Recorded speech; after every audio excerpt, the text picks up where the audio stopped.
प्रत्येक व्यक्ति, प्रत्येक विद्यार्थी, आज का युवा पीढ़ी प्रतियोगी परीक्षाएं देता है और वो ये उसको ये समझ में आना चाहिए कि विद्यालयी परीक्षाओं से प्रतियोगी परीक्षाएं अलग है।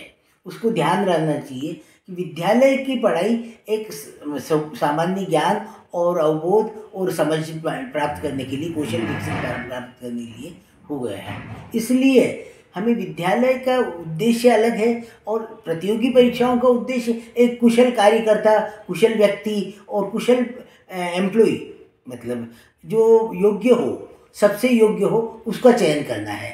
तो इसमें पास फेल का बात नहीं होती है, इसमें सफलता और असफलता होती है।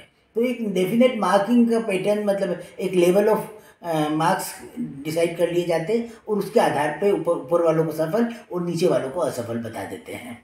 मतलब जब 70% असफल हो जाते हैं, 70% तक विद्यार्थी, मतलब टोटल जो मान लीजिए 5000 हैं परीक्षा देने वाले, तो उसमें से चयन सिर्फ 15, 20, 25 का, 100, 200 का होता है। इस प्रकार हमें बिल्कुल क्रीम चाहिए।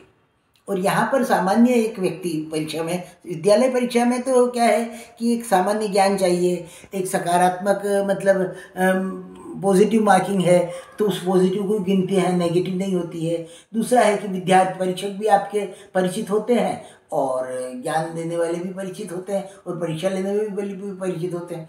परंतु प्रतियोगी परीक्षाओं में नकारात्मक मार्किंग होती है। नकारात्मक मार्किंग का तात्पर्य है कि यदि ऑब्जेक्टिव टाइप प्रश्न है और उसमें से 10 में से, मतलब 10 में से 5 आपने गलत कर दिए, तो उसकी 5 के जो सही किए हैं उसमें से 2.5 अंक कट जाएगा। तो कई बार 50% नेगेटिव मार्किंग होती है, तो कई बार 100% भी नेगेटिव मार्किंग होती है। इसलिए ध्यान ये रखना चाहिए कि प्रतियोगी परीक्षाओं में, और इसी नेगेटिव मार्किंग के कारण बच्चों में डर रहता है, भय रहता है परीक्षा देने वाले में, कि वो उस भय को जो है कि हाय गलत नहीं हो जाए, और इस कारण वो सही आते हुए भी, सही ज्ञान होते हुए भी वो उसको सही, मतलब उत्तर नहीं देता है।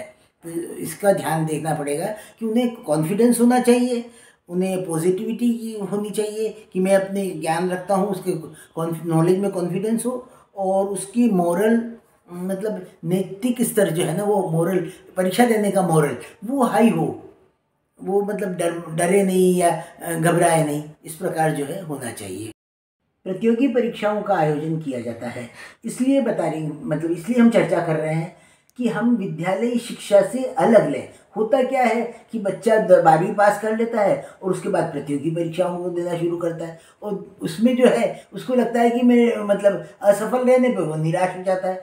परंतु वो ये नहीं समझ पाता है कि इन परीक्षाओं की नेचर अलग अलग है, प्रकृति अलग है। तो प्रकृति अलग होने से परीक्षाओं का तैयारी भी अलग तरह की चाहिएगी। अब मैं आपको ये बताऊंगी कि प्रतियोगी परीक्षाएं जो है शिक्षा जगह, मतलब उसके कौशल, उसके लर्निंग स्टेटस, पास और फेल कर देते हैं उसको, मतलब स्तर मापते हैं, फर्स्ट, सेकंड, थर्ड, और उसको पास और फेल कर देते हैं। तो फेल तो सिर्फ मतलब 2%, 3%, 5% होता है, और बाकी सब पास होते हैं, उत्तीर्ण होते हैं। और उत्तीर्ण होने में भी उनके अलग अलग स्तर होते हैं और उसमें परीक्षाओं में हो जाता है। परंतु प्रतियोगी परीक्षाओं में न तो स्तर होता है और ना ही फेल होते हैं, मतलब असफल ही होते हैं। सफल या असफल की बात है। तो सफल तभी होते हैं जब आपने उस प्रतियोगिता के एक डेफिनेट स्टेटस का उत्तर दिए हैं, और उस उत्तर में भी आपने उन सही विकल्पों को ही चुना है। इसलिए जो है प्रतियोगी परीक्षाओं का परीक्षा पैटर्न ही अलग है, उसका उद्देश्य ही अलग है, और इसीलिए हम देखेंगे कि उसमें जो है हमें ध्यान ये रखना पड़ेगा कि एक तो विद्यालय में बच्चा डरता नहीं है, परीक्षा दे देता है, वह फेल होगा तो क्या होगा, वो बहुत उदंड होता है विद्यालय, मतलब एक बहुत इजी गोइंग होता है विद्यालय स्तर पर। परंतु प्रतियोगी परीक्षाओं में वो उसको सीरियसनेस से लेना पड़ेगा, उसको गंभीरता से लेना पड़ेगा। इस तरह से अगर मतलब खेल खेल में अगर प्रतियोगी परीक्षा दे रहा है तो उसका रिजल्ट जो है खेल खेल जैसे ही आएगा। हाँ, परीक्षा और प्रतियोगी परीक्षाओं में बहुत ही अधिक भेद है, अंतर है।